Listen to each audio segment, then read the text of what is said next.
I'm an economist, and I constantly hear congressional Republicans say we can't afford unemployment insurance, food stamps, or money for infrastructure or veterans benefits.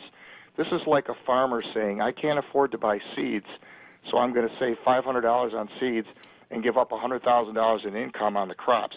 When the government spends $50 billion on infrastructure, for example, that money goes into the economy and changes hands on a daily basis.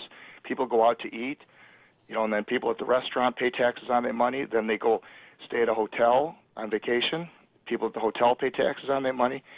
And in the long run, there is no cost to the government. It's like priming a pump. That water isn't wasted. You get it all back. Isn't that true, Senator?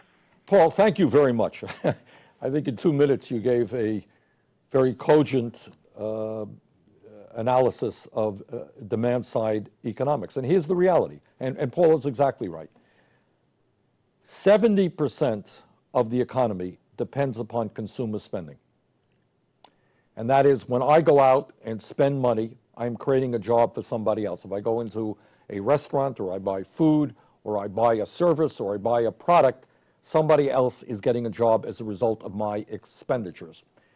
If you have a situation, which you have right now, where 95% of all new income goes to the top 1%, if you have a situation where tens of millions of people have seen a decline in their standard of living and just don't have any money to spend, we cannot create the jobs, especially decent paying jobs, that we need.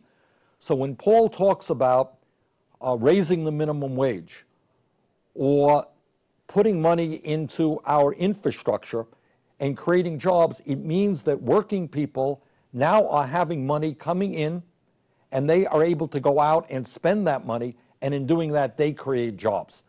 So Paul is exactly right, and that analogy of a farmer not investing in seeds, or furthermore, a company not investing in advertising, you don't make any money.